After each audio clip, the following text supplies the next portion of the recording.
el seminario a través de la retransmisión de este 71º seminario permanente, sesión del seminario permanente Jesús González Amuchastegui, que organizamos en el Grupo de Investigación sobre el Derecho y la Justicia.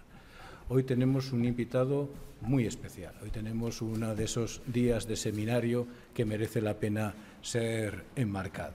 El ponente de hoy es el profesor Guy Laforest. Guy Laforest es profesor emérito de Ciencia Política en la Universidad Laval, en Quebec, en Canadá, y es uno de los referentes de lo que ha venido a denominarse como la Escuela Canadiense-Quebequense del Pluralismo y la Diversidad. El profesor Laforest ha sido, pues, durante casi 30 años profesor en la Universidad de Laval, también ha sido profesor en la Universidad de Calgary, estudió también en Montreal, en la Universidad McGill, y bueno, se ha dedicado al trabajo en una aproximación con una gran proyección internacional sobre temas de pensamiento político y sobre temas de articulación de los principios del federalismo y del desarrollo de las relaciones políticas entre Quebec y Canadá.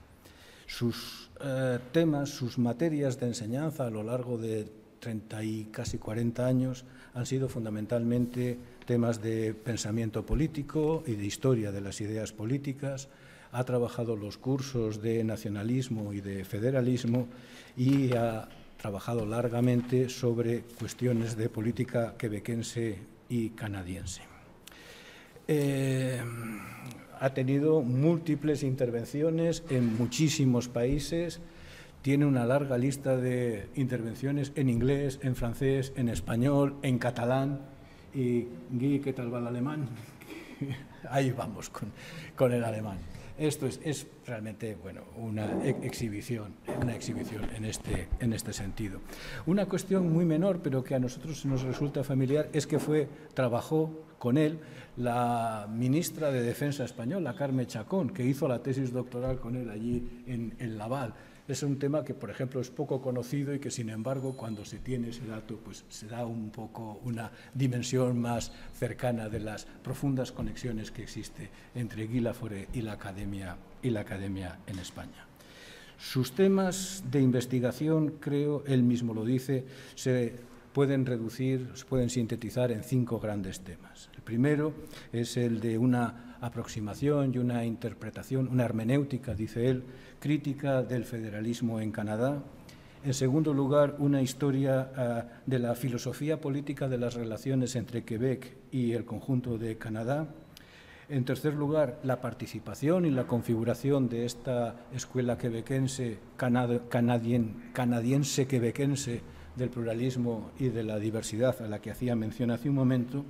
Y, finalmente, 2 apuntes o 2 cuestiones importantes. La primera es la comprensión de las trayectorias intelectuales de 2 referentes en la política, en el pensamiento político en Canadá, como han sido Pierre Elliott Trudeau, el padre del actual primer ministro del Canadá, y, en segundo lugar, a Charles Taylor, que no creo que necesitemos mayor presentación en este tipo de contextos. Y, finalmente, ha trabajado en muchas ocasiones sobre reflexiones en torno a la responsabilidad de los intelectuales, la participación de los intelectuales en la vida pública, y ha asumido incluso responsabilidades políticas. Fue presidente de un partido importante en el Quebec, que era la Action Démocratique du Québec, y creo que no sería exagerado decir que, bueno, es parte de la generación de politólogos del lago Mich, un poco el intento de tratar de buscar una solución a la integración en el Canadá. Termino con una cita de su propia memoria presentada con ocasión del nombramiento como profesor emérito, y que hace referencia a la idea de lo que él piensa que es esto, que es este trabajo, que es la labor universitaria. Él dice, y leo, traduzco, Creo que cada vez que un profesor entra en clase debe intentar formar su auditorio, en el sentido fuerte del término, dejando huella y esperando que las y los estudiantes lo recuerden incluso 25 años después.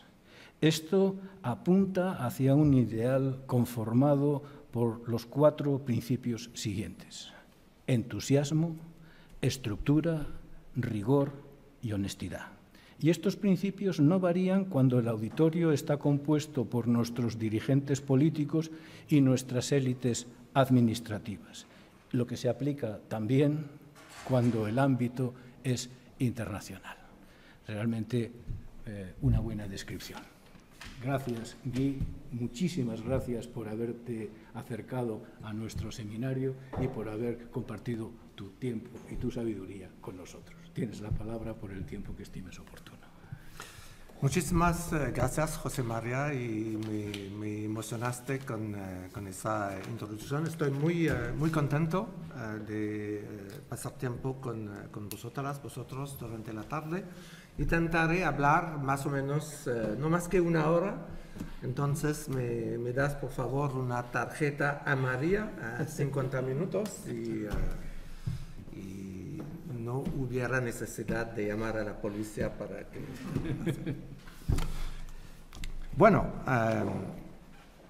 también me emocionaste con la mención del tiempo pasado, hace casi 25 años, por la fallecida ministra Carme Chacón a Quebec, a nuestra universidad. Y con este motivo empezaré con un pequeño secreto y intentaré, en la presencia de uno de mis alumnos en el CEPC hace unos años, a profundizar el tema. Y trataré también de sorprender como te lo decía antes, quizás con cosas más ambiciosas que solamente hablar del constitucionalismo canadiense. Quizás intentaré hablar, eso estará la pregunta dentro de 3 o 4 minutos, pero por favor, me gustaría que empiecen inmediatamente a pensar en eso para cada uno de vosotras y de vosotros. ¿Cuál es para mí, para cada uno de vosotros, la comunidad académica e intelectual auténtica? Para mí, pero para cada uno de vosotras y vosotras. Quizás hay más que una, y volveré a este tema. Pero yo, después de mi pequeño secreto, una anécdota sobre la presencia de Carme Chacón a Canadá, volveré con 3 respuestas a la pregunta ¿cuál es la comunidad académica e intelectual? Pero hubiera quizás un diálogo más interesante en el hecho de que usted piensen también en este tema durante nuestro diálogo. Entonces, durante un invierno de 99, yo pienso, porque era después del dictamen de la Corte Suprema canadiense sobre la secesión de Quebec, una Corte Suprema revelando un poco de mis intuiciones, una Corte Suprema que en este tiempo era más del lado del aristotelismo que del platonismo, y haciendo rápidamente una diferencia entre la cultura política de un tribunal constitucional. Yo, y quizás de una manera un poco brutal, yo diría que en Canadá, en el último siglo, en el siglo XX, teníamos una Corte Suprema de ámbito del aristotelismo, pero otros países, y quizás España, tenía un tribunal que tenía más con el platonismo que con el aristotelismo. Y quizás eso es una diferencia entre el constitucionalismo canadiense y el constitucionalismo español. Entonces ella me regaló un libro cuyo título era Le Voyage en Espagne, el viaje en España, un recorrido de intelectuales franceses al final del siglo XVIII, antes de la Revolución Francesa. Y el hecho pertinente es que el tema del viaje en España ha sido muy importante en mi propia trayectoria intelectual.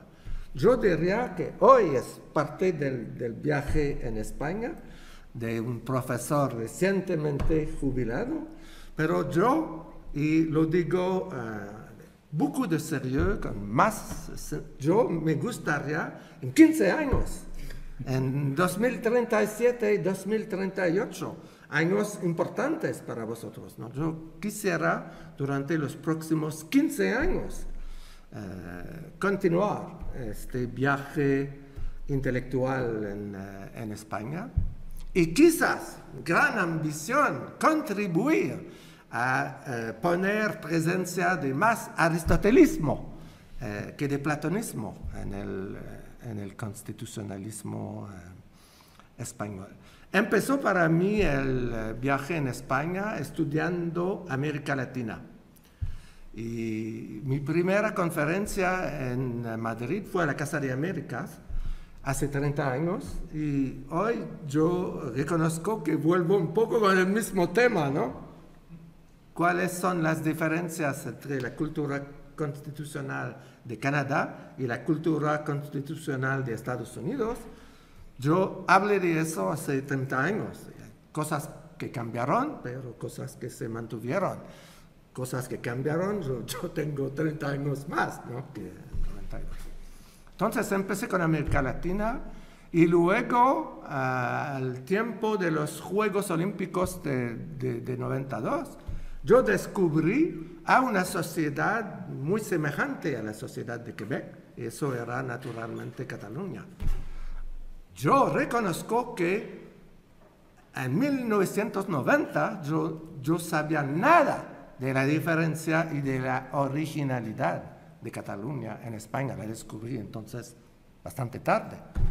Y luego me invitaron y sí, me ofrecieron cursos de idioma. Y bueno, cuando la gente te invita a sus universidades y te ofrece cursos de idioma, bueno, el sentido de honor de uno es claro que hay que aprender. Entonces, el viaje en España, para mí, usted lo podrán ver, es un tema muy importante de mi propia concepción, de cuál es la concepción académica e intelectual, auténtica para mí. Y entonces lo revelo inmediatamente antes de volver a las otras posibilidades, y mencionaré solamente dos. Para mí es, en el primer sentido, la comunidad académica intelectual auténtica para mí es una comunidad internacional de gente de varias generaciones que estudian con un enfoque interdisciplinario sociedades complejas. Y eso de manera transgeneracional. Me gusta hablar con gente de mi edad, pero naturalmente me encanta también que cuando tengamos la idea de que lo que estamos haciendo es importante, que hubiera una transmisión generacional a la generación de sus estudiantes aquí, a la generación de vosotras y vosotros. El profesor o la profesora que tiene idea de la importancia de su trabajo, no de sus ideas o de sus convicciones políticas, pero la idea de que el enfoque intelectual sea algo importante, entonces la primera tarea, después del coraje para defender la idea de la universidad libre y pluralista,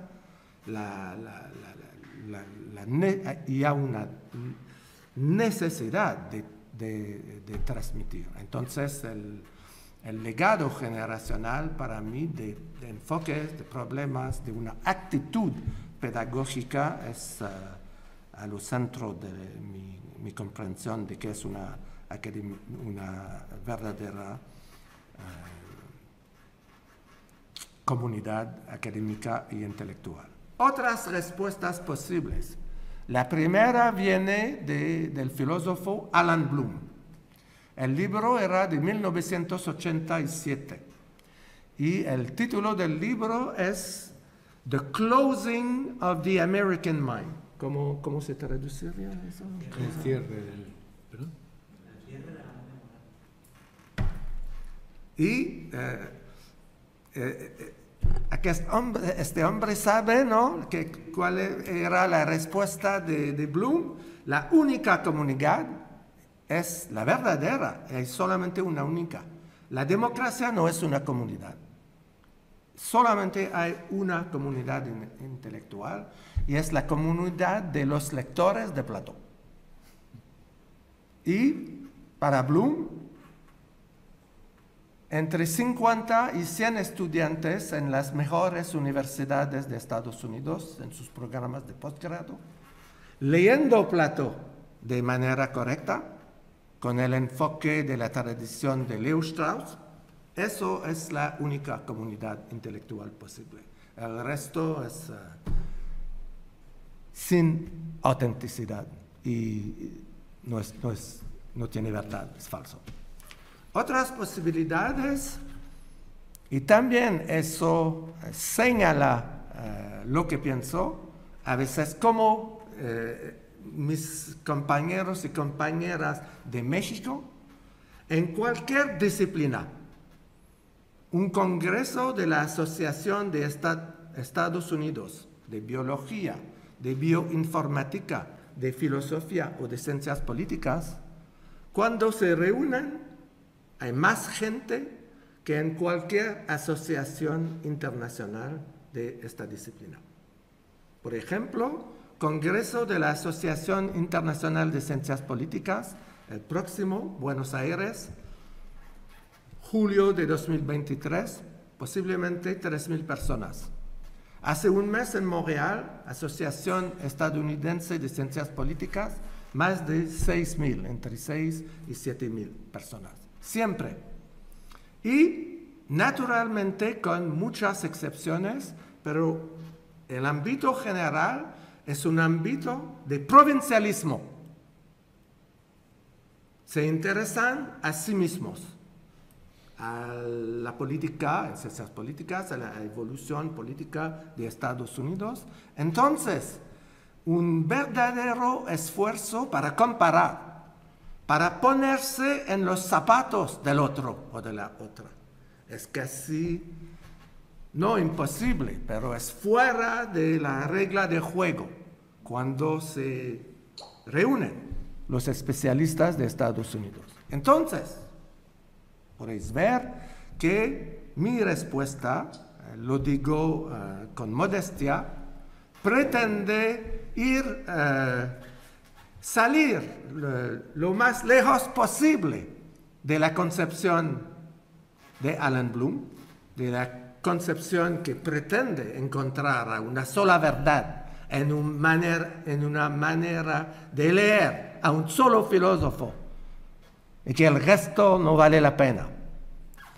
O también de una manera sociológica a la manera de hacer las cosas de un país importante, que tiene un papel muy importante en el mundo, en la esfera política, pero también con un peso en la vida intelectual, que viene con un provincialismo y una ausencia de interés por la situación de los demás.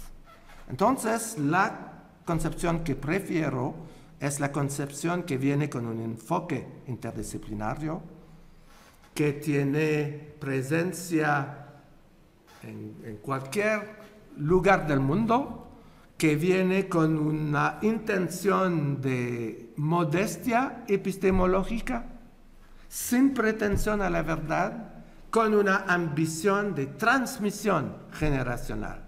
Y para mí la prueba de eso, y yo, siguiente, y quizás la próxima, entonces es anterior. y no está aquí, pero usted tiene mi correo electrónico. Perfecto. Y entonces podemos mantenernos en diálogo después del día de hoy. En este sentido, los estudiantes de Sócrates en la República tenían razón. Cuando vale la pena, el diálogo dura toda la vida. Entonces, para mí como profesor invitado, cuando acepto una invitación, no es solamente para un par de horas, un lunes por la tarde cerca de Puerta de Toledo, es para toda la vida. Y entonces hablaremos durante el intercambio con sus ambiciones, con sus maneras de imaginar sus propias trayectorias. Podemos mantener el diálogo en una verdadera comunidad académica intelectual. Casi entró en mi tema de hoy. Hay más que una respuesta posible. Ustedes hubieran pensado a sus propias respuestas. Naturalmente, fuera de mi primera respuesta, tengo otras comunidades. Por ejemplo, los especialistas en inglés o en francés de Canadá y de Quebec en mi país.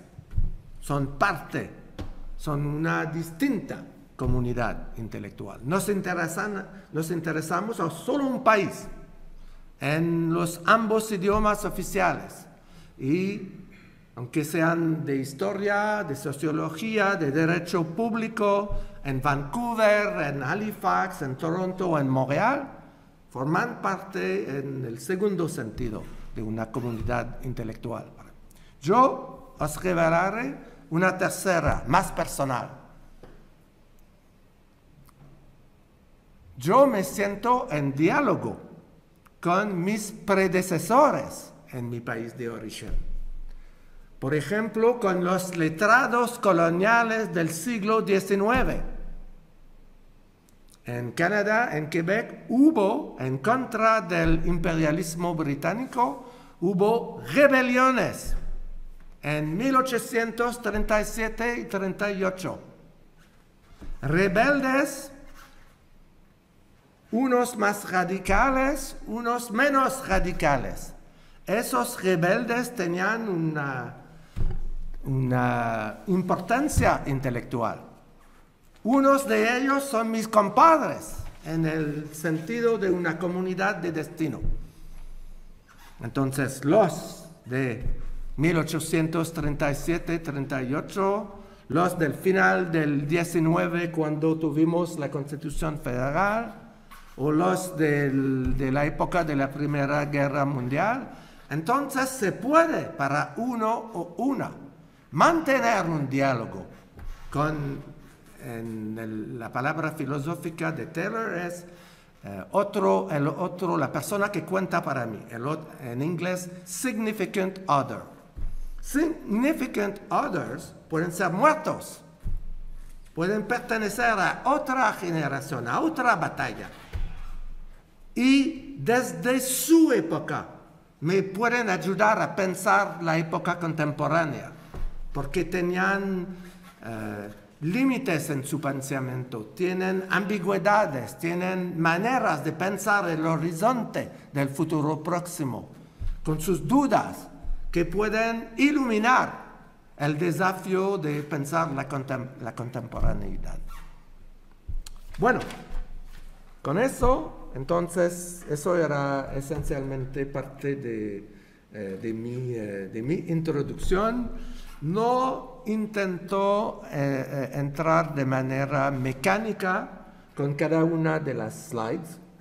Yo pienso que el profesor les hubiera dado o les darán la presentación después con mi correo electrónico y también con la bibliografía, con las fuentes bibliográficas que preparé de 2 páginas. Entonces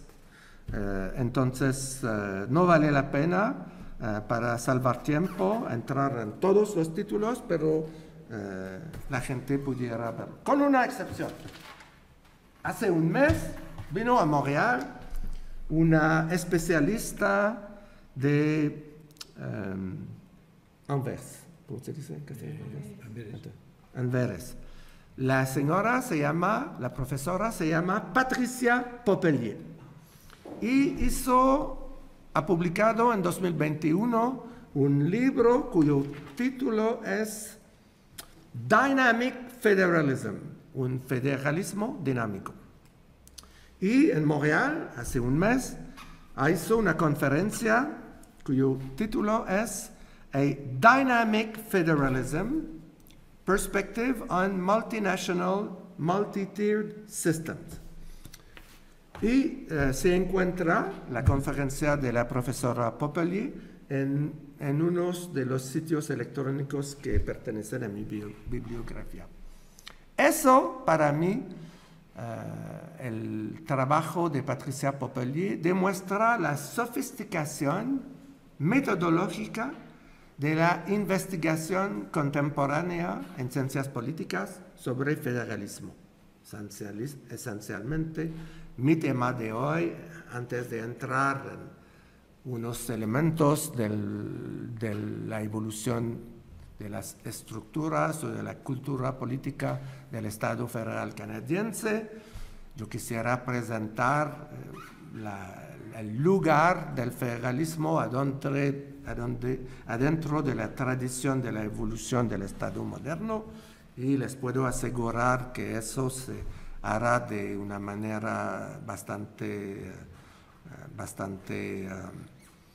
concisa, breve, pero con una excepción, porque Popelier pertenece a una generación de politólogas que tienen los recursos intelectuales para mezclar métodos calitativos y cuantitativos, filosofía política y estadísticas.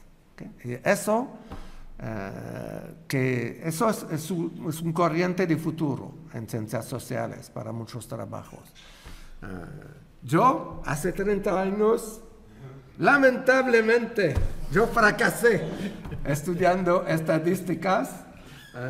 El honor de la familia lo está salvando mi propia hija, que es una bióloga de estadísticas, pero yo no, yo fracasé. Pero en la próxima generación, el ejemplo de Popelier, cuando sea posible para vosotras y vosotros, mezclar metodológicamente. No poner todos sus huevos en el mismo lugar metodológicamente. Eso es clave en la evolución de las ciencias sociales del siglo XXI. Y la próxima generación de politólogas en Canadá, la generación, por ejemplo, de Félix Mathieu y de Evelyn Brie, y sus nombres, apellidos y sus libros son en mi bibliografía, representan un ejemplo que hemos tenido más éxito en la preparación de la próxima generación que quizás en nuestro propio trabajo. Yo, de manera totalmente verdadera, reconozco que hay una sofisticación metodológica muy grande. Por ejemplo, lo del federalismo. Cuando estamos buscando cuál es la originalidad que trata de hacer un régimen federal, se puede resumir así: mezclar unidad y diversidad. En inglés, mezclar self-rule y shared rule, o mezclar autonomía y interdependencia. Y en el caso de Popelier, que es un pequeño cambio con la tercera posibilidad,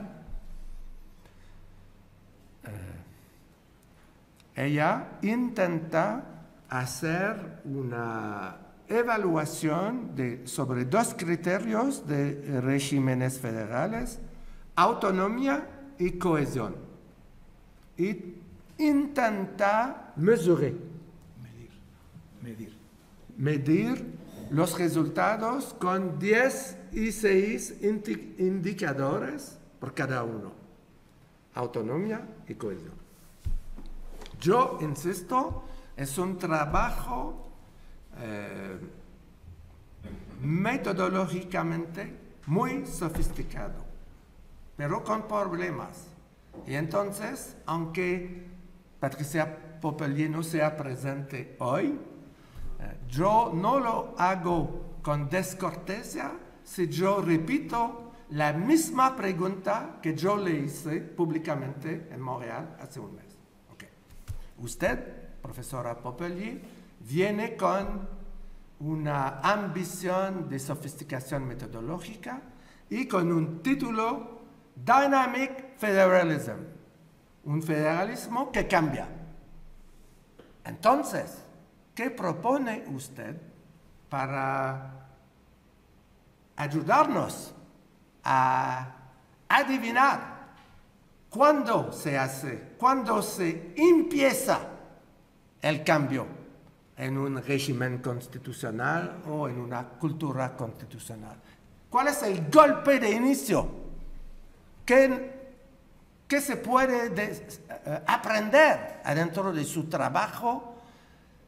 ¿Con qué hermenéutica de la evolución de una sociedad su trabajo nos ayuda a comprender, a tener la inteligencia de quizás mañana llegaremos a este golpe de inicio? Ella no pudo responder.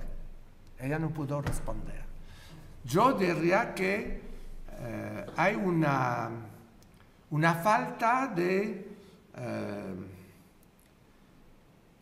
el trabajo para adivinar el futuro en ciencias sociales. Es muy complejo. Y no lo tiene en monopolio ninguna disciplina, ninguna orientación, y tampoco la de Patricia Popelier. Eso necesita una mezcla de cosas, de disciplinas. Por ejemplo, ¿cómo prever en 1970 el fracaso del diálogo británico-irlandés en Irlanda del Norte? El fracaso vino en 73. Pero, ¿cómo hubiera sido posible preverlo? Más recientemente, ¿cómo prever en 1995 o 96 el éxito magnífico del acuerdo del viernes de Semana Santa de 98?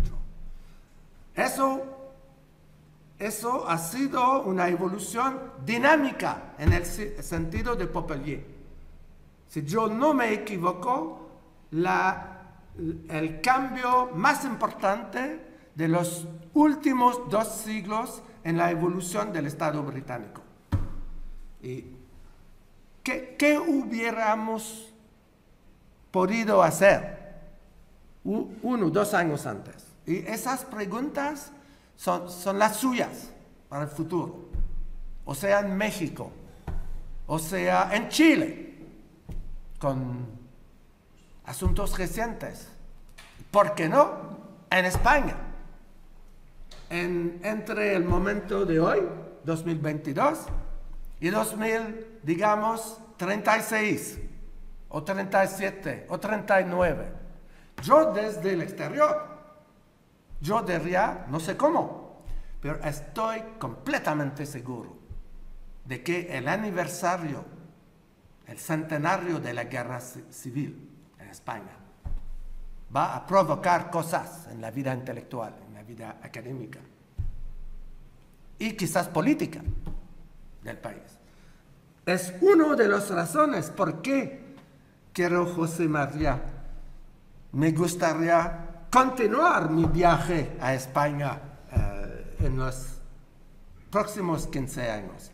Sin la metodología sofisticada y las estadísticas de Patricia Popelier, pero quizás con otros recursos intelectuales. Cada sociedad tiene su ritmo de evolución, tiene sus sus cosas que la hacen cambiar, que provocan cosas, que el politólogo canadiense de Quebec también, André Lecourt, utilizó en inglés el concepto de critical juncture, encrucijada crítica en la evolución de un país. Eso es nuestra tarea, adivinar con esos recursos intelectuales. Por ejemplo, en el caso de Canadá, la Casa Constitucional, y cambiaré la slide un momento, la Casa Constitucional canadiense tiene esencialmente tres partes.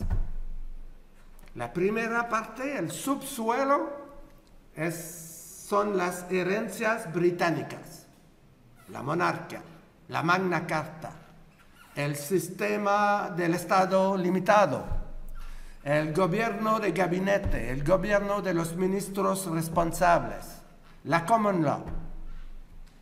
Muchas cosas que pertenecen al subsuelo, que el Estado británico ha ligado al Estado canadiense. El primer piso es la Constitución Federal de 1867. Es una de las primeras paradojas, el título de la presentación de hoy, que viene un poco tarde. Muchas paradojas. La primera, el Canadá parece un país joven para vosotros. Pero es un país muy alto. En el mundo constitucional, el Canadá tiene una estabilidad desde más de 130 años, 150 años. Hay muy pocos países en el mundo que tienen una constitución con estabilidad de 150 años. España no, Alemania no, Bélgica no, Francia, por supuesto, no. Entonces, Canadá, país viejo de esta perspectiva. Segundo piso, la reforma constitucional de 82. Pero con esa idea de encrucijada crítica, hubiera sido posible en 1862 imaginar que las colonias británicas de América del Norte harán un diálogo para reunirse y cambiar su situación política para crear una otra federación de colonias británicas unidas en América del Norte. Naturalmente hubiera sido posible. ¿Por qué? Porque el único vecino que nos obsesiona desde siempre, como es el caso en México, tenía una guerra civil, la guerra de secesión de los 1860 en Estados Unidos. Y estaba muy fácil pensar que después de la guerra de secesión hubiera en Nueva York y otros lugares una ambición de continuar el proyecto nacional estadounidense, no solamente al sur después de la guerra, o al oeste, pero también al norte. Y naturalmente, el hecho de que exista un país como Canadá, federal en América del Norte, debe mucho que ver con los temores de los coloniales británicos, canadienses, del siglo XIX frente a Estados Unidos. Sin este temor, no hubiera sido un diálogo posible entre los coloniales. Entonces, ¿cuánto tiempo para mi hora? ¿15, 20 minutos? Llevas 33 minutos. ¿Perdón? 33 minutos hablando. Perfecto. Yo intentaré hablar no más que 15. Vale, perfecto. No más que 15. Entonces, 17 para dejar tiempo para dialogar. Entonces, empiezo con esta slide. El Estado moderno. Que la idea fundamental del Estado moderno no es el federalismo, es el monismo. viene con la idea de uno, un territorio, un sistema de ley, una sola autoridad sobre los ciudadanos, relaciones sin mediación entre el ciudadano y el Estado. Y es el sueño de, digamos, normalidad francesa. La República Francesa es el arquetipo del Estado moderno. Y el politólogo francés Bertrand Badi lo ha demostrado en su trabajo sobre la exportación de este modelo, por ejemplo, en África y en Asia. El título de su libro, a Bertrand Badi, es El Estado importado. Cómo se exportó desde la perspectiva de Francia o se importó desde la perspectiva o sea de Asia o de África, el modelo francés del Estado moderno monista. El federalismo, desde esa perspectiva, es una excepción. ¿Por qué? Porque el federalismo viene con la idea de compartir la soberanía. Y compartir la soberanía no se hace. No se hace en el mundo filosófico, o sea de Hobbes o de Rousseau, y no se hace en la tradición republicana francesa. Pero se hace en el caso del primer gran país importante en la tradición de la evolución del Estado moderno, que es Estados Unidos. Si Francia, para países unitarios, es el arquetipo del Estado moderno, en el mundo del federalismo, el arquetipo es Estados Unidos. Entonces estoy diciendo dos cosas.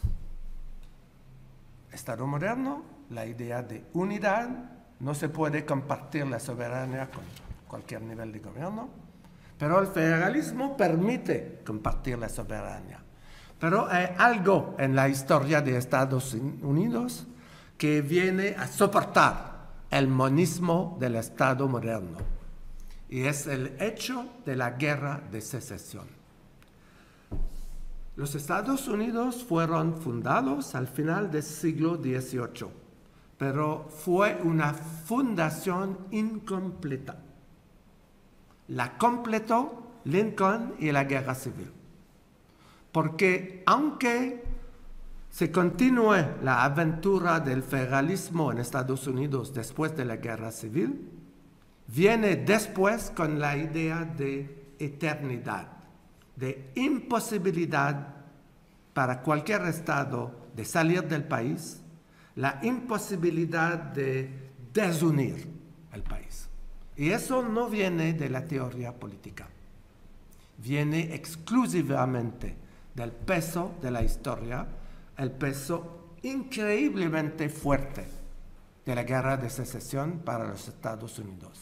Entonces, para los en este país, o en el mío, o en otros, que quieren amigos para un proyecto político secesionista, de hacer salir una parte de un país federal para crear otro, personas semejantes que quieren amistades no deberían ir a Estados Unidos porque es el país más lejos de cualquier posibilidad de comprensión de la legitimidad de un esfuerzo secesionista. Me estoy acercando a mi tema de hoy, que es hablar de Canadá. Quizás lo haré más, José María, en el diálogo próximo. Entonces, el Estado moderno. Perfecto, aquí. Entonces, en las slides verán mi manera de imaginar, después de la comprensión inicial de lo que es el Estado moderno, cómo la investigación en ciencias políticas ha intentado definir cuáles son las estructuras políticas en teoría de un país federal y cuáles son también los elementos de la cultura política que vienen a completar, matizar lo de las estructuras. Ejemplo, la Constitución mexicana de 1917. La mexicana de 1917 merece un A al nivel de la comprensión teórica del federalismo. Todas las características estructurales son presentes. Quizás volver antes. Exactamente, esta. Entonces, características estructurales, México las tiene todas. La próxima, por favor. No, antes. Perfecto. Las dimensiones de una cultura política federal, casi todas, nunca han sido presentes en México. Entonces, el desafío de la comprensión de la evolución de México es que parece ser un arquetipo del federalismo, pero sin una cultura política federal.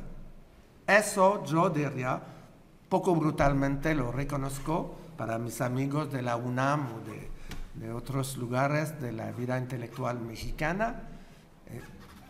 Un problema de la evolución del sistema político mexicano es que no hay mucha cultura política federal. En el caso de Canadá, yo diría, y eso merece más tiempo que tenemos hoy, hay que ver según los criterios, características estructurales o elementos de cultura política. Por ejemplo, exactamente, perfecto.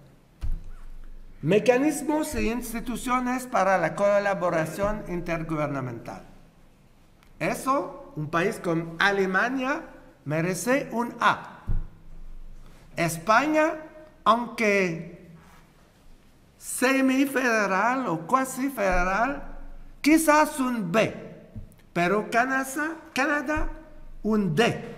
Canadá es un fracaso. Si el único criterio es mecanismos de colaboración intergubernamental. Lo hacemos hoy, después de 2 años de pandemia. Lo hacemos hoy como lo hacíamos al empezar el siglo XX. El presidente de gobierno decide si se reúnen o no los ministros presidentes de provincias. Si él no quiere, como el antiguo líder Stephen Harper, entre 2004 y 2015, si él no quiere ver a sus colegas de provincias durante una década, perfectamente posible. Entonces, el tipo de relaciones intergubernamentales al nivel más superior entre líderes de gobierno en Canadá, eso viene de la historia imperial y no tiene nada que ver con cualquier teoría del federalismo. Entonces, utilizando este ejemplo, el Canadá es lejos de la perfección, o sea, al lado de las estructuras o de la cultura política. Ciertamente merece en la evaluación de países federales una evaluación más optimista o positiva que la de México, pero no es la perfección. Sigamos. Más. La próxima. Y la próxima. Otra. Perfecto. Paradojas. Entonces, en mi clase, por ejemplo, de 45 horas, cuando tengo 45 horas, podemos hablar de el pluralismo de las interpretaciones. Digamos, 100 personas en ciencias sociales tienen una reputación para interpretar el federalismo canadiense. yo diría que yo soy minimalmente uno de los 150 personas que tienen una reputación para hacer eso profesionalmente. Bueno, reconozco obviamente que hay respuestas que tienen más legitimidad, más fuerza que la mía. Por ejemplo, la respuesta del Tribunal Constitucional, de la Corte Suprema canadiense, a la pregunta ¿cuál es la identidad política y constitucional del país? La respuesta de la Corte Suprema canadiense vale más que la mía, lo reconozco, al nivel de oficialidad. Pero eso no significa que necesariamente su respuesta es mejor que la mía. Al contrario, yo diría la mía es mejor. Con un solo ejemplo. En 98, en el dictamen sobre la secesión de Quebec, que Carme Chacón estudió conmigo y otros en Quebec, en el dictamen de la Corte Suprema se escribía que el primer principio del constitucionalismo canadiense es el federalismo. El primer en la enumeración, y yo diría en cualquier hermenéutica, o sea platónica o de Aristóteles, cuando una persona empieza con un de 4 principios, el primer en la hermenéutica tiene un nivel de importancia muy fuerte. Yo diría que hay 2 principios para el caso de Canadá que son más importantes que el federalismo. El primer es el papel del Estado central para desarrollar un proyecto canadiense, un proyecto nacional canadiense distinto del proyecto de Estados Unidos en América del Norte. Aunque federal, dividido, con soberanía dividida entre gobierno central y gobiernos provinciales, aunque federal y aunque viniendo con muchos poderes para provincias, siempre desde el primer momento el Estado central canadiense ha tenido un papel importante para hacer una comunidad política del este al oeste, reunir colonias británicas desde el siglo XIX para crear algo que tenga fuerza y distinción frente al vecino poderoso del sur. Entonces, para mí eso es el primer principio. Y el segundo es la multiplicidad de herencias británicas desde Magna Carta, el subsuelo. Eso para mí, en la evolución del orden constitucional, estructuras y cultura política, eso para mí tiene más importancia que el federalismo. Yo pudiera, y quizás lo haré en el intercambio, yo pudiera decirles por qué la Corte Suprema en 98 puso el federalismo en primer lugar. Yo tengo una respuesta para eso. Es mi trabajo de filósofo, de historiador intelectual, de imaginar por qué lo hizo. Pero pienso que lo hicieron con unos motivos, pero haciéndolo se equivocaron. Eso es mi idea. Paradojas, entonces. Y 5 minutos termino. Primera paradoja. Juventud del país, antigüedad de las instituciones, hemos hablado de eso. Y aquí estaré un poco más mecánico, entonces los 5 puntos. Inmensidad geográfica, debilidad vinculada a la autoestima colectiva. El Canadá se siente débil. Lectores aquí de Octavio Paz. La soledad mexicana. El Canadá tiene un alma semejante. Entonces, y eso explica la complejidad de lo que pasa cuando una parte de Canadá intenta salir del país. como lo hizo Quebec en 80 y 95. La debilidad frente a Estados Unidos, substancial o de la imaginación, pertenece a la realidad. Entonces, este país, y en este sentido, yo a veces lo pueden entender, porque he aprendido también catalán, entonces a veces estoy mezclando, ¿no? Se diría, estoy catalanizando, hablando castellano, y eso es la realidad. Entonces, este país tiene temor frente a los Estados Unidos, y eso fue el tema de mi conferencia en la Casa de Américas hace 30 años. Pero Canadá, que tiene temor frente a Estados Unidos, al mismo tiempo puede proponer un tipo de liberalismo opuesto al liberalismo exclusivamente individualista de Estados Unidos. El liberalismo procedural estadounidense, incluido el liberalismo de Rawls, el liberalismo canadiense es diferente. Porque en el caso de Canadá, por ejemplo, en la Carta de Derechos de 1982, se pueden encontrar muchos derechos para comunidades de minorías, derechos colectivos. Se pudiera decir que es más que eso en la arquitectura de la Carta de Derechos. Los derechos para comunidades de minorías y los derechos colectivos tienen más peso y más protecciones que los derechos liberales individualistas tradicionales. Desde la perspectiva de Estados Unidos, eso es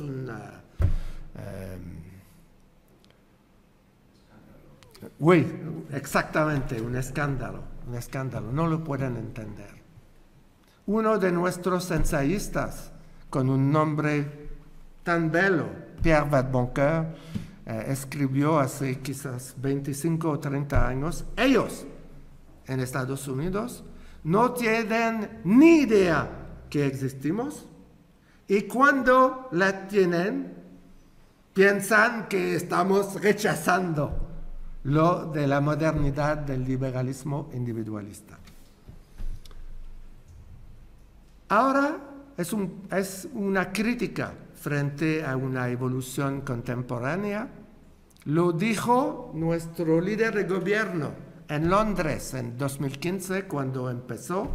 El Canadá es un país quizás en el mundo de países modernos, el país más abierto a todas las fuentes de diversidad. Posiblemente en 2022 con una excepción. El hecho de que Quebec ha construido una sociedad mayoritariamente francesa,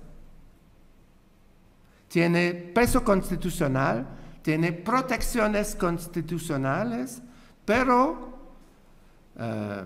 vive ahora en 2022 un momento de vulnerabilidad porque hay mucha gente en la sociedad anglófona de Canadá que han empezado desde 10 o 15 años a rechazar el bilingüismo inglés-francés de Canadá y a luchar, a tener resentimiento frente a la autonomía de Quebec.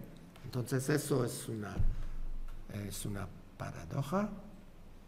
Y finalmente, es mi propio tema personal. En Canadá, en todas las universidades, y yo, después de 30 años como profesor de ciencias políticas, yo trabajé 5 años como presidente de una universidad, que ha cambiado un poco mi percepción. Te lo digo con cortesía, ¿eh? Yo he sido un profesor y un boss de profesores. Y entonces tengo una mezcla de ideas frente a eso. Pero en universidades de Canadá ahora la palabra más importante es descolonización. Tenemos que descolonizar a todo. Una excepción. Vivimos en el mundo federal con relaciones intergubernamentales que vienen del tiempo de la colonización. Son instituciones coloniales y no la queremos cambiar. Para mí es una paradoja. Vamos. Eso un otro día. Perfecto. Problemas contemporáneos en 30 segundos. La mayoría de ellos existen en todos los países. En el caso de Canadá, en todos los países en donde hayan renacido ambiciones de los pueblos indígenas de las Américas, hay una gran fuerza simbólica de la reconciliación en Canadá, pero desde 10 o 15 años con pocos resultados. Y los otros problemas, quizás hablaremos de ellos en el diálogo. ¿Conclusiones? Esta semana es el aniversario de uno de nuestros referéndums fracasados. De eso soy un experto y por eso tengo el pelo del color que tengo. Referéndums son cosas complicadas y generalmente nuestra experiencia, y terminaré con este punto y con el último, y hablé de eso en este país, en Barcelona, en 2016-2017, en una conferencia en la Autónoma de Barcelona, Facultad de Derecho. Soy un lector de Tucídides, de la filosofía política realista. Hoy pude ver en la Biblioteca Nacional aquí un ejemplar de Tucídides que pertenece a la biblioteca del Marqués de Santillana, del siglo XV. Bueno, Tucídides al siglo XXI. Si tú organizas un referéndum pensando que tendrás más fuerza si tú lo ganas, has de aceptar que vas a tener más debilidad si tú lo pierdes. Y los que tienen más debilidad cuando se pierde un referéndum son de tres categorías. Los líderes políticos que lo organizaron, los partidos políticos de esos líderes y últimamente la sociedad completa. Eso ha sido la experiencia de Quebec de 80 y 82 y también la de Canadá con el referéndum canadiense fracasado de 92. En el caso de Canadá 92, lo organizó Brian Mulroney, que tenía una mayoría absoluta con el líder del gobierno canadiense. Un año después, Mulroney se fue de la política. Su partido pasó de casi 250 diputados a 2.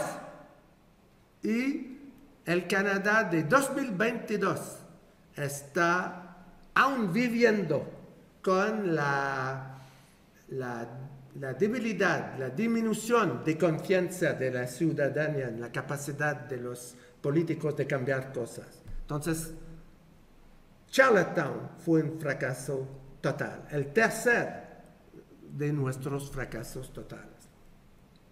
Concluyendo con un poco de filosofía, en mi comunidad intelectual hay una académica, hay una lucha y esta lucha es permanente. A un lado hay los idealistas, los especialistas del pensamiento doctrinario, que piensan tener hoy o mañana la verdad, que tienen certidumbres. Esos son, yo no diría los enemigos, yo diría los adversarios de mi comunidad intelectual.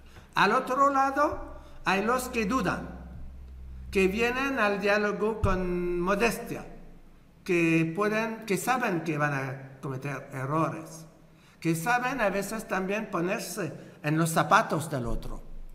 Por ejemplo, en nuestro caso en Quebec hemos tenido líderes que nunca se ponen en los zapatos, por ejemplo, de canadienses del oeste, que tienen otros desafíos, particularmente económicamente.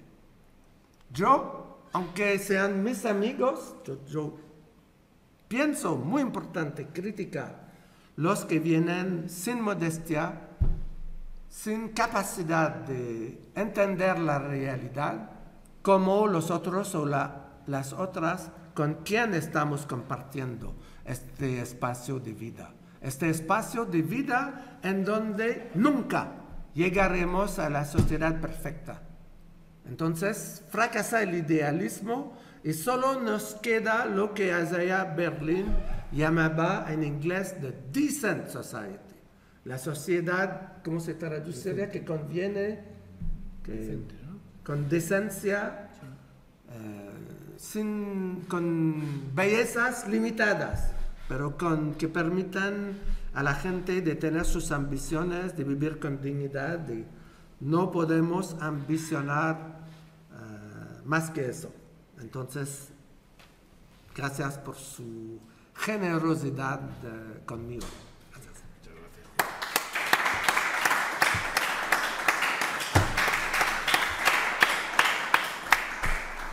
Muy bien, pues muchísimas gracias, Guy, por la presentación. Y ahora tenemos oportunidad de todavía unos 45 minutos de diálogo. Diría que el que quiera intervenir, que coja el micrófono para que pueda quedar grabada las intervenciones. ¿Quién abre el diálogo? Tria, adelante.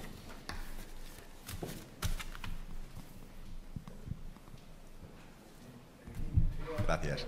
Hola. Es investigador postdoctoral, es de origen griego y hizo la tesis en Amberes. Y conozco Patricia. Multi-layer government and all that kind of stuff. La puedes saludar de mi parte. Sí. Lo que quisiera preguntar es, ¿dónde podría localizar el estigma ideológico de la Escuela de Jurisprudencia de Toronto, la escuela kantiana, y su visión cosmopolitana de una comunidad política? Entonces, ¿es el cosmopolitanismo kantiano más cerca o lejos de la visión liberal, por ejemplo, de los derechos colectivos que habéis descrito? Muchas gracias.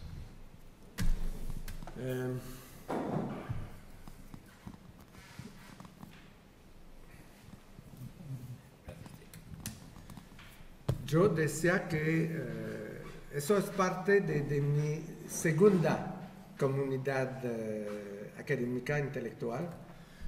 Por ejemplo, como se pudiera ver en las fuentes bibliográficas, yo he añadido, pero no son de filosofía, pero los centros de reflexión sobre federalismo fuera de Quebec. Hay pluralismo adentro de la escuela federalista, o sea, francófona o anglófona en Quebec, pero ahora de eso no hablo. Hablo de lo que está pasando y empezaré con federalismo. Hay una escuela que no es kantiana, pero es una escuela, yo diría, berlinista, en Kingston, que es la pequeña ciudad entre Toronto y Ottawa, o entre Toronto y Montreal, donde se encuentra la Universidad Queen's. Entonces, Queen's en ciencias, ¿vale? Sí, perfecto. Queen's en ciencias políticas tiene una tradición muy grande que viene con Watts, Ron Watts, John Meisel y quizás, de mi perspectiva, el más interesante, Richard Simeon.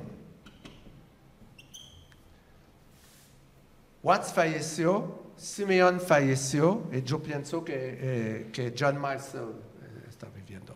El caso de Simeón nació en el Reino Unido en 40, falleció hace no más que 5 o 6 años y escribió quizás el artículo, yo a veces haciendo un chiste, yo digo, en la vida intelectual hay que ser perezosos.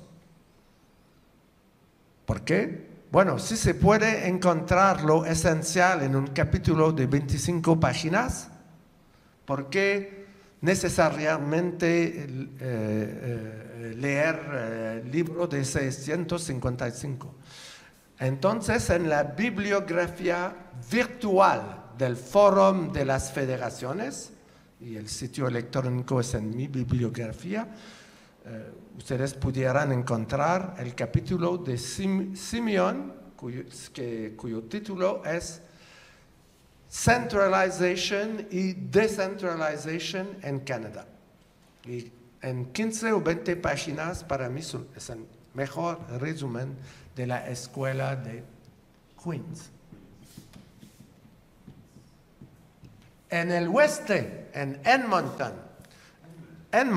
en el oeste, en la provincia de Alberta, la ciudad septentrional con más nieve, con la excepción de la mía, de Quebec. Edmonton y Quebec son germanas, tienen más nieve que cualquier otra ciudad. No, Winnipeg tiene más frío.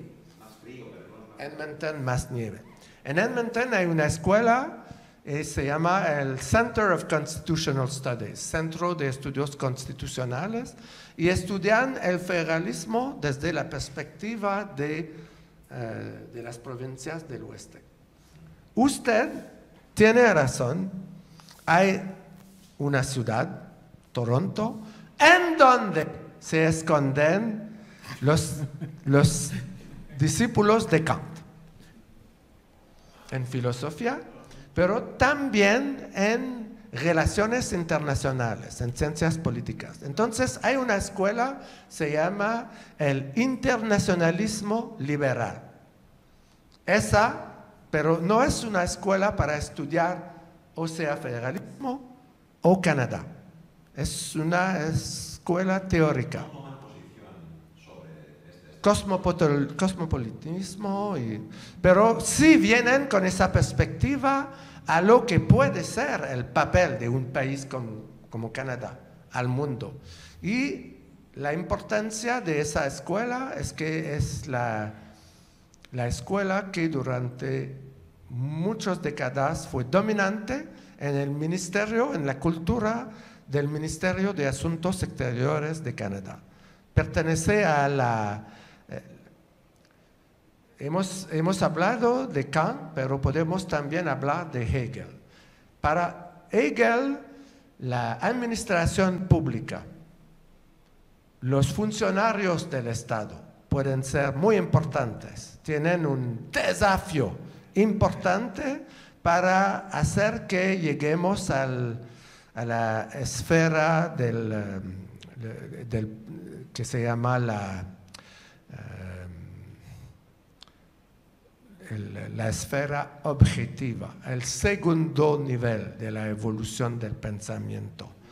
Y entonces los funcionarios del Estado canadiense, aunque un Estado que tiene procedencia británica, imperial, pero desde el primer momento en el siglo XIX, con esa ambición de crear algo original frente a los Estados Unidos, el Canadá ha tenido una élite administrativa inteligente, ambiciosa y con perspectivas de hacer una contribución, nada menos que una contribución al humanismo universal. Entonces, un cierto idealismo de la élite administrativa canadiense que se concentra sociológicamente en una universidad como la Universidad de Toronto. Gracias, Guy. ¿Más preguntas?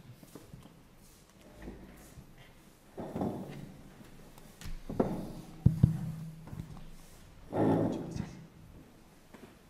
Nombre, disciplina, por favor. Soy Gonzalo Carranza, fui alumno suyo también en el CEPS cuando Isabel era subdirectora. 2016. No, un 15. poquito, 2011, 2015. 2015. Bueno, en realidad no sé si fue en esta época, tiene que haber sido 2016 porque fui 15-16. ¿Es el mismo profesor? No, fui 14-15, o sea que... ¿Es el mismo profesor hoy que en esa época? El mismo, exactamente. Más joven incluso. Tengo una pregunta en relación con el ámbito de los principios en el federalismo canadiense. Con ocasión de la tesis doctoral estuve estudiando el principio de lealtad federal y me llamó poderosamente la atención cuando llegué a analizar el caso canadiense, no voy a decir la inexistencia del principio, pero sí el gran desconocimiento o el poco estudio que se ha realizado sobre este principio, basado quizá en esta falta de relaciones intergubernamentales que usted le ponía la D a Canadá como calificación. La D sobre este criterio. Sí, sobre este criterio, ¿no? Porque en muchos otros criterios del federalismo, realmente Canadá sigue siendo un espejo en el que se trata de reflejar el federalismo, cuasi federalismo, como le queramos llamar aquí en España. Entonces, me llamó la atención esta cuestión y desde aquel entonces, buscando, solo había encontrado algún artículo en particular de un profesor, no hablo francés, perdón, pero se llama Jean-François Gaudreau-Debian, de la Universidad de Montreal, que se preocupó por este asunto y que planteaba que todavía no había entrado ni en la escena política, ni tampoco en la jurídica, en el ámbito de los procedimientos constitucionales, este principio. Desde aquel entonces siempre me quedó dando vueltas en la cabeza que si en algún momento tenía oportunidad de volver a establecer contacto con usted, poder preguntarle cuál es su opinión al respecto de este principio y por qué todavía Canadá se encuentra en la cola del desarrollo normativo y también jurisprudencial, y me arriesgo a decir doctrinal, sobre este principio, sobre algo que probablemente no existe o es lo que yo he interpretado. Gracias. Probablemente que pensaré a una respuesta adecuada la semana próxima, ¿ok? Se puede. Entonces, por favor, me gustaría que sigamos en contacto, que la pregunta me la pudieras enviar por email y pienso que haré un mejor trabajo que con la primera. Con la primera yo estaba preparado, pero con la segunda quizás eso requiere un poco más de tiempo. Pero lo que diría es que, y qué pena, ¿no? Porque Jean-François Gaudreau-Debian vino a Madrid hace 3 o 4 semanas y hizo una conferencia sobre libertades religiosas, este tema en el CEPC o en otra institución de Madrid, pero vino él a Madrid en mitad de septiembre o final de septiembre. Otro problema es que ahora él es un administrador de universidad, luchando con muchos profesores que quieren más libertad académica y es vicerrector en la Universidad de Montreal y es cierto que pertenece a una escuela del derecho público canadiense con la más gran sofisticación intelectual. ¿Okay? Jean-François Gaudreau-Debian es un verdadero crack de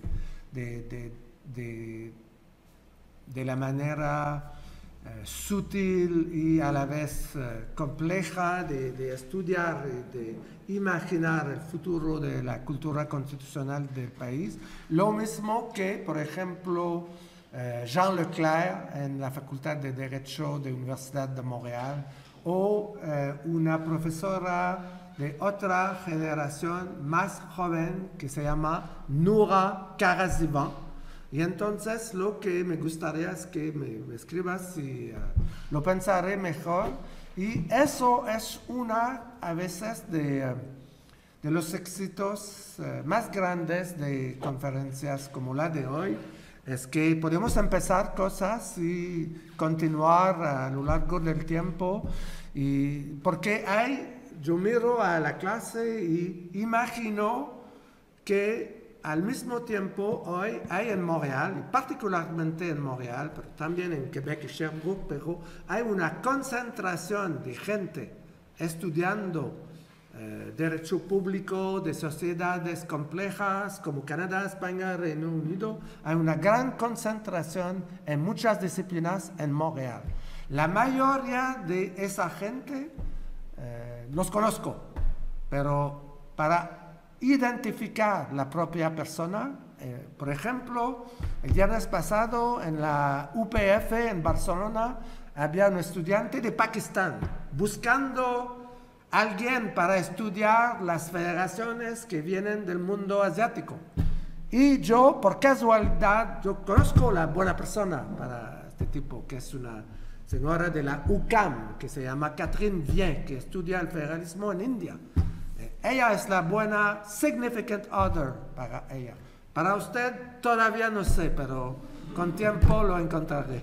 Gracias. ¿Más preguntas? Hola, buenas tardes, doctor. Mucho gusto. Yo soy Carla González y soy de México. ¿De qué parte? De Coahuila. Soy del norte, está por Nuevo León. Y justo mi pregunta es sobre el caso mexicano, que usted es conocedor y un constitucionalista experto en este tema.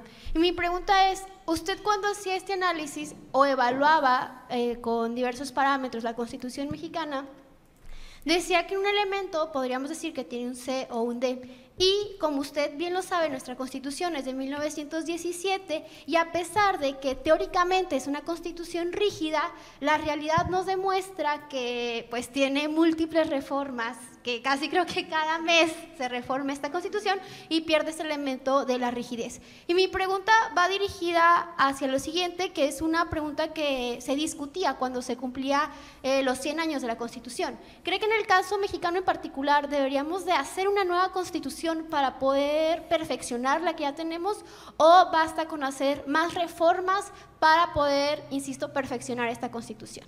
Muchas gracias. Gracias.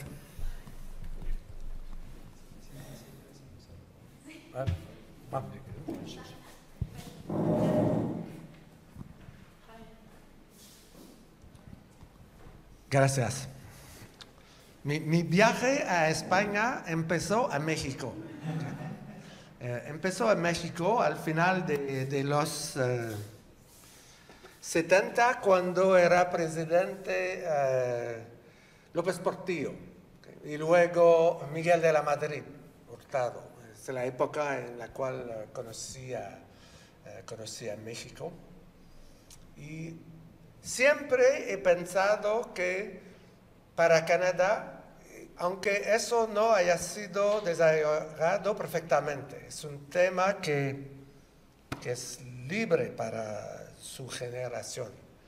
Que lo que comparten Canadá y México me parece fundamental, y primeramente la obsesión frente a Estados Unidos, pero también otras cosas, la presencia de pueblos indígenas, naturalmente, la multiculturalidad del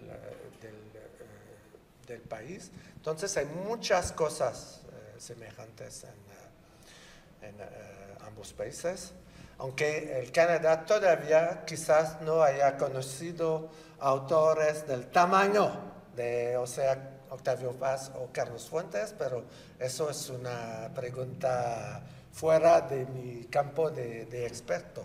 Pero en su caso sí puedo responder que conozco a la buena persona que vive en Quebec, que es de origen colombiano, y su nombre es Gustavo Gabriel Santa Fe. Y Gustavo Gabriel Santa Fe hace una tesis de doctorado en la UQAM en Montreal, comparando las federaciones de América Latina. Y esencialmente, si yo me recuerdo bien, a Argentina, Brasil y México. Entonces, no tengo la respuesta adecuada, pero pienso que la tendrá Gustavo Gabriel Santa Fe. Entonces, cuando me escribe, yo le daré el correo electrónico de Gustavo Gabriel Santa Fe. Yo el año del segundo referéndum de Quebec, 95, yo fui a Querétaro para un congreso de politólogos e internacionalistas mexicanos. Y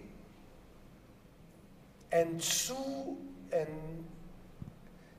manera de ver, entonces era gente de su generación, de la próxima generación de intelectuales mexicanos, yo podía ver en sus ojos el futuro de su país. Quizás no el futuro de su país dentro de 25 o de 50 años. Quizás el futuro de su país dentro de un siglo. Y eso para mí es la tarea de cualquier generación.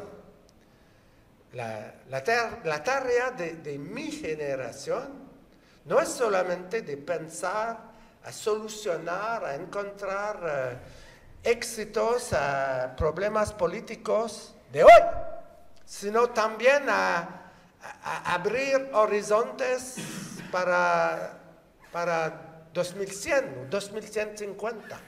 Entonces, yo pienso que evidentemente hubiera cambios importantes en el constitucionalismo mexicano. ¿Pero cuándo? No sé.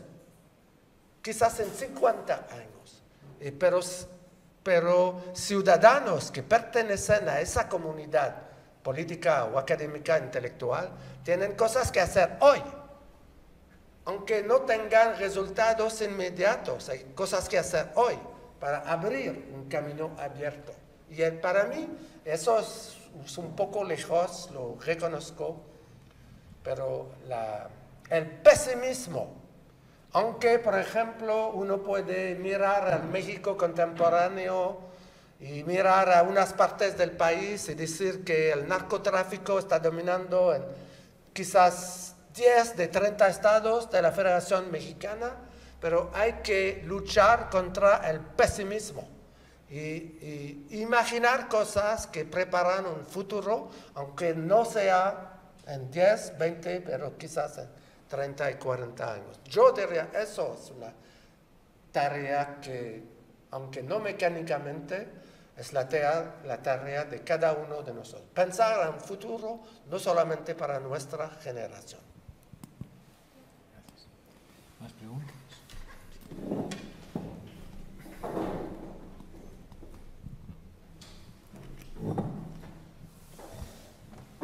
Guy, bueno, muchas gracias por volver y estar de nuevo con nosotros. Siempre es un placer escucharte. Yo me encuentro ahora en esta esfera pública del discurso de la descolonización que tú mencionabas. Ocupa mi atención desde hace unos años. Y recientemente he leído a una poeta intelectual de la nación Anishinaabe, del norte del lago Ontario, a Lian Vitasamusei Simpson, y ella denuncia el colonialismo, denuncia en concreto el extractivismo cognitivo a los pueblos indígenas o a las primeras naciones.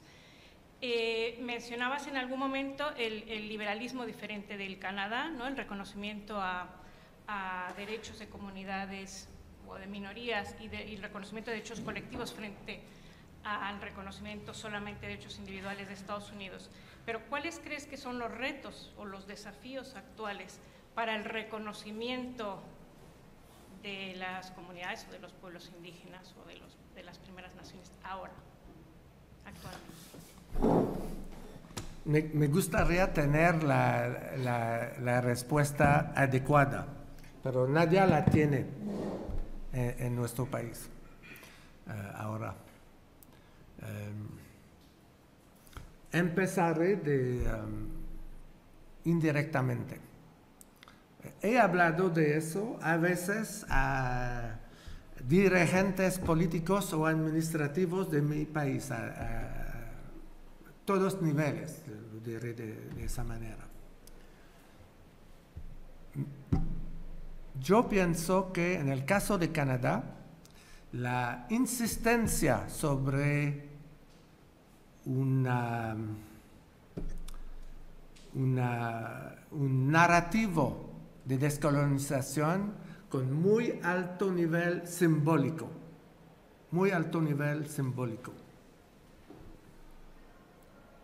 Por ejemplo, en lo que se llama el discours du trône, el discurso del trono, sería como el discurso de la nación. Sí, exactamente, del gobierno canadiense. Después de una elección, se reúne el parlamento y la gobernadora o el gobernador general del país, que representa la monarquía, porque la monarquía en nuestro caso no es en Canadá, es en Londres. Pero la persona que tiene la monarquía británica legalmente no puede hablar a la persona que tiene la monarquía en Canadá, aunque sean físicamente las mismas personas. ¿Okay? Elizabeth II o nuestro propio Carlos III, como rey del Reino Unido, no puedo hablar al rey de Canadá. ¿Okay? Entonces, yo lo que quisiera decir es que en el nivel canadiense hay un simbolismo muy fuerte, tan fuerte, por ejemplo, en el discurso del trono de 2015, de 2019, pero no de 2021. Entonces, desde mi perspectiva, un ligero progreso. ¿Okay? El Estado federal, el gobierno federal ha dicho, nada en lo que hacemos es más importante que la relación de nación a nación con los pueblos indígenas de Canadá, y vamos a tener éxitos muy importantes adentro de este periodo de gobierno. Entonces, simbolismo alto entre 15 y 19, resultados mínimos. 19, mismo nivel alto de simbolismo, pocos resultados. ¿Okay? Indirectamente, yo pienso que el ejemplo para nosotros, y a veces el ejemplo puede venir de muchos lugares, ¿no? Pero en nuestro caso, el ejemplo viene del Reino Unido.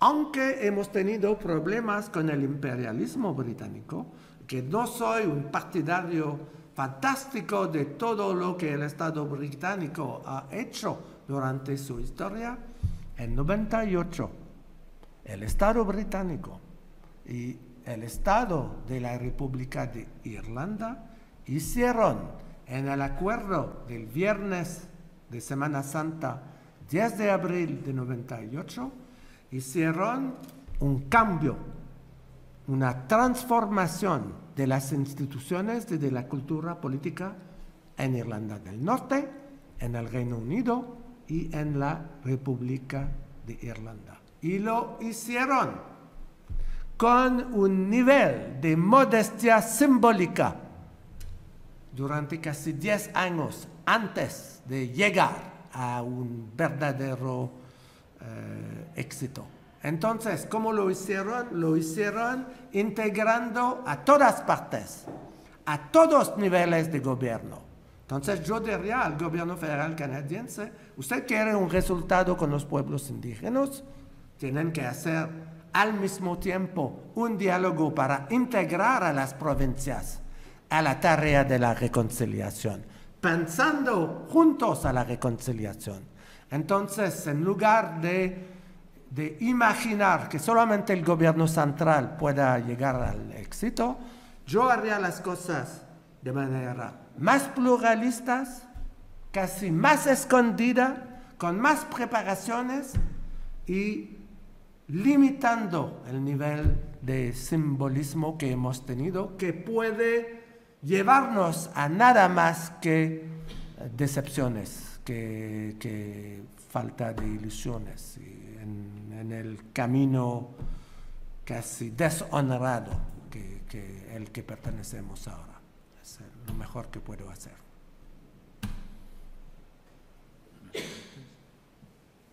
Sí, David. ¿Sí?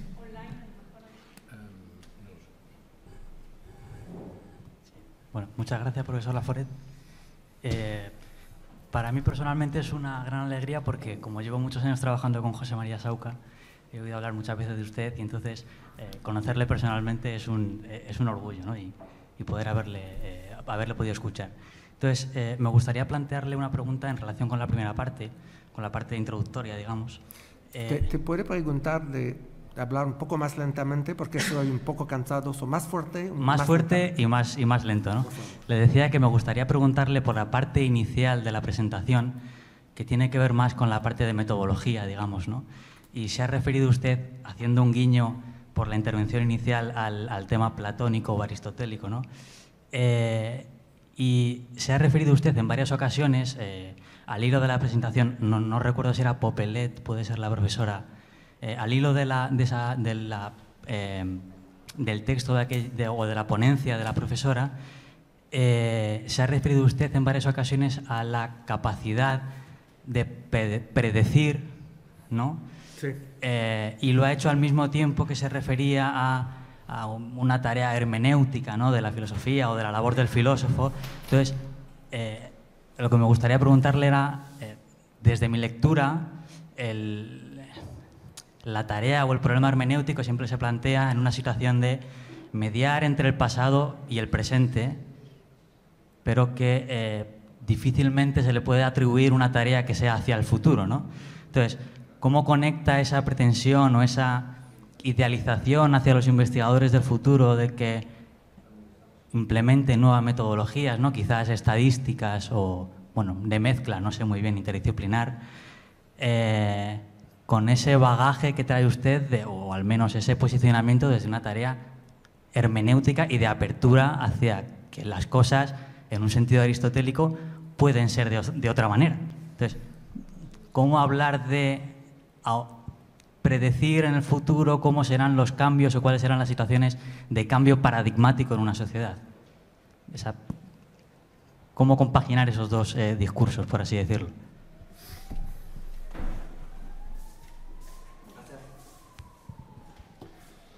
Misma cosa, es un diálogo que con alegría pudiéramos continuar después de hoy.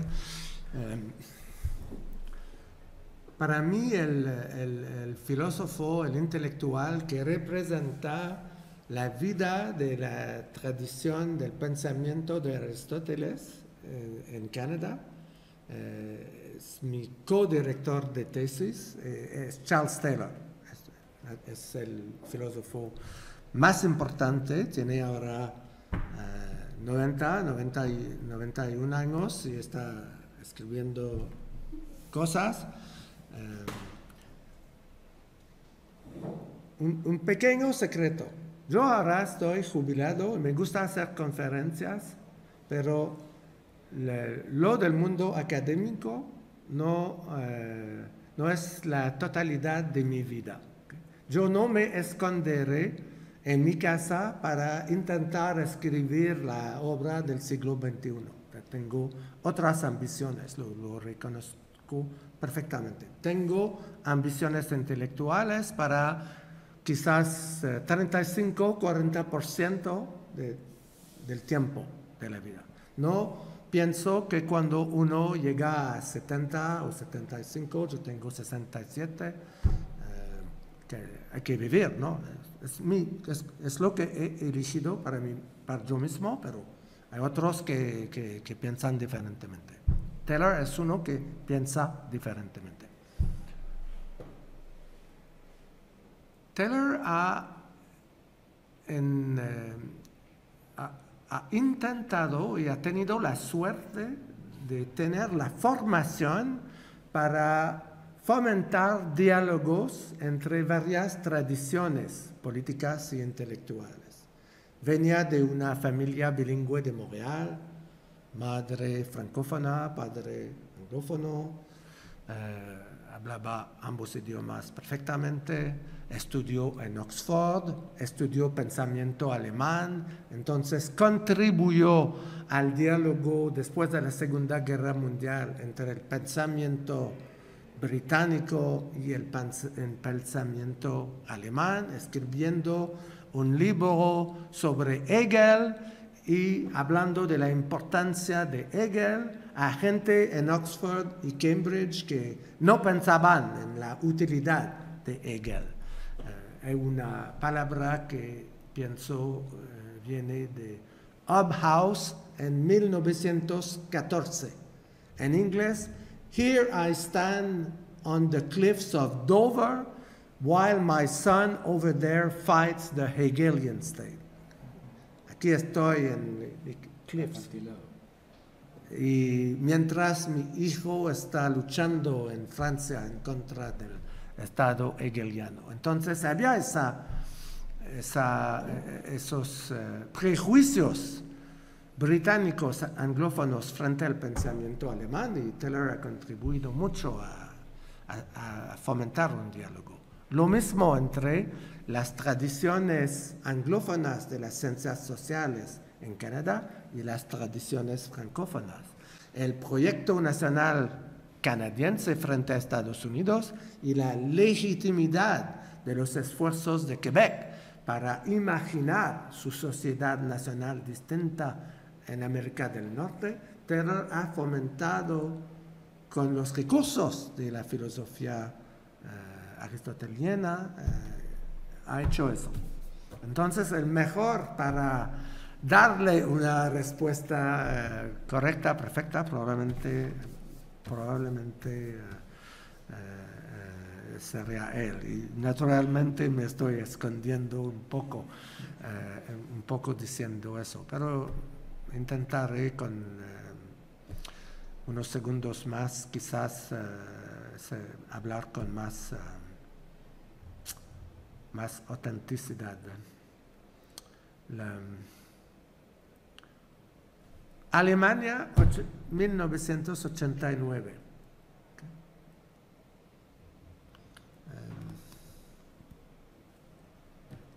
¿Quién en el mundo del pensamiento? No tengo la respuesta. ¿Okay? Pero el otoño de 89 en Alemania.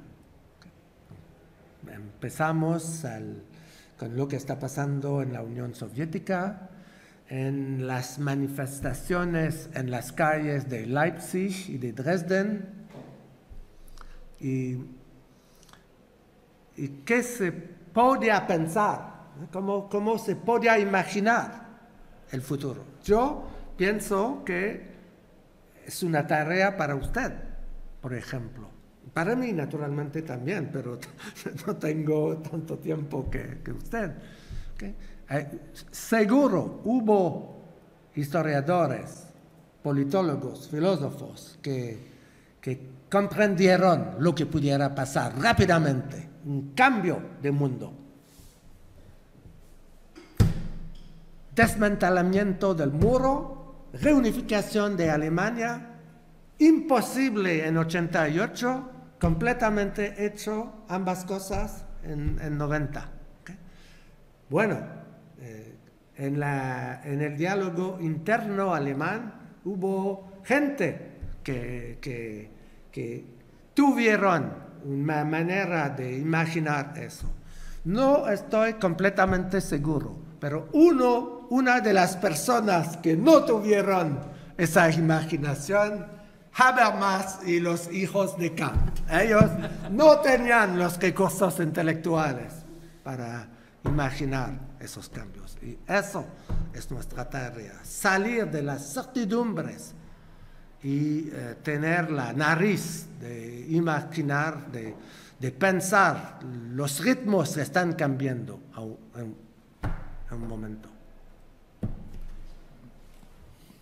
¿Más preguntas? Sí. ¿Me dejas una pregunta? Por supuesto. Yo una cosa que me ha llamado mucho la atención es la propuesta que has hecho de que, con referencia al dictamen de la secesión del Quebec, que proponías que hay un principio lexicográficamente más elevado que el principio del federalismo y que, según he entendido, sería dos principios, un principio doble, que sería, por una parte, el principio de la construcción nacional del Canadá, y el segundo, la importancia que atribuyes de las herencias británicas. Las herencias británicas. Claro, me ha sorprendido que establezcas estos principios más allá o por encima del principio federal.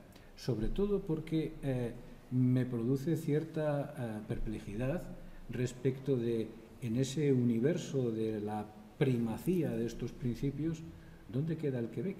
¿O dónde quedan los franco-canadienses? En mi lista es el cuarto principio de la contribución de Quebec. Ajá. A la vez, para salvaguardar, para contribuir al proyecto nacional canadiense, un Quebec que ayuda, y al mismo tiempo el segundo Quebec es el que amenaza. Entonces el Quebec juega un papel que viene con ambigüedad.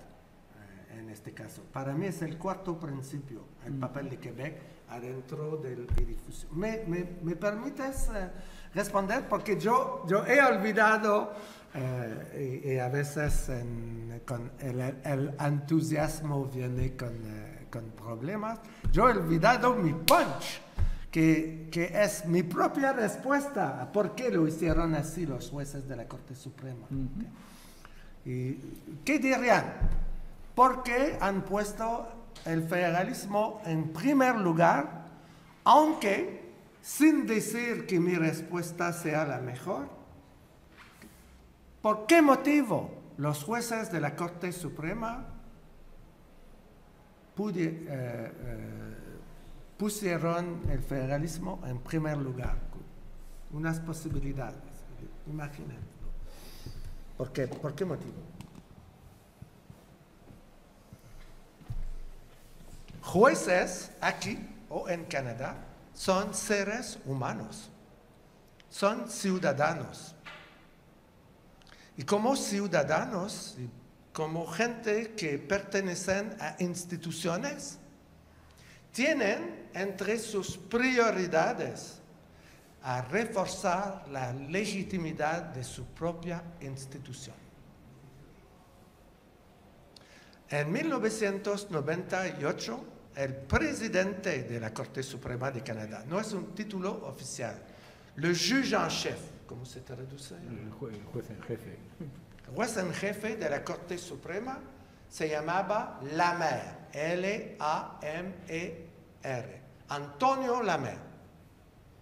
Y Antonio Lamer es un juez que venía de Quebec. Y la Corte de Lamer, como la llamamos, en 98, 3 años después del referéndum de Quebec, Lamer y sus colegas sabían del pesimismo, de las hesitaciones de la gente de Quebec frente a la capacidad de la Corte Suprema de actuar de manera con honestidad y de manera justa frente a una pregunta. ¿De dónde venían las hesitaciones de los ciudadanos de Quebec frente a la Corte Suprema canadiense en 98? De los dictámenes de la Corte Suprema, entre otros, en 81 y 82, cuando nos preguntábamos si era posible o no una transformación del orden constitucional canadiense sin el consentimiento de Quebec. Entonces había mucha gente en Quebec que pensaba a la mitad de los 90 que la Corte Suprema canadiense era simbólicamente como la Torre de Pisa, que en los casos importantes siempre punch la Corte de Pisa. Sí, se inclina del mismo lado. Entonces, el trabajo fantástico de la Corte Suprema en 98 en el dictamen sobre la secesión de Quebec, poniendo el federalismo como el primer principio, era parte de una tarea de persuasión del público de Quebec frente a la legitimidad del Tribunal Supremo canadiense. Fue un trabajo magnífico de equilibrio entre las perspectivas del gobierno central y las perspectivas de las provincias, y primeramente de la provincia de Quebec. Un dictamen que pertenece al mismo tipo de cultura política sofisticada que demostró el Estado británico y Irlanda con el acuerdo del viernes de Semana Santa en 98. A veces se pueden elevar los jueces de un tribunal constitucional, se puede, como si juegan a fútbol, a hacer su tipo de performance A+. Lo hizo la Corte Suprema canadiense en 98, poniendo federalismo en primer lugar. Sorprendieron a mucha gente. Reconocieron la legitimidad del esfuerzo de Quebec para quizás en otra época hacer otro referéndum. Identificarán un camino para la legitimidad de un próximo referéndum en Quebec, poniendo condiciones. Pero eso es mi respuesta. ¿Por qué pusieron federalismo en primer lugar? No porque era el primer principio en el siglo XIX. Yo pienso que supieron perfectamente que no le era en el siglo XIX, pero se regalaron a sí mismos la libertad de cambiar la interpretación del orden constitucional. Y desde 98 lo han hecho sistemáticamente. Han añadido un otro piso al edificio constitucional canadiense. Primeramente el subsuelo británico, luego la Constitución Federal de 67, del 19, luego la Constitución de 82 con la Carta de Derechos, y han añadido un cuarto nivel que llaman principios de la arquitectura constitucional del país. ¿Y quién identifica a esos principios? Ellos mismos, los jueces de la Corte Suprema. Fantástico, es un trabajo de interpretación, un trabajo hermenéutico y político excepcional que han hecho sistemáticamente desde 98, completando, sabiendo en qué lugar estoy hablando.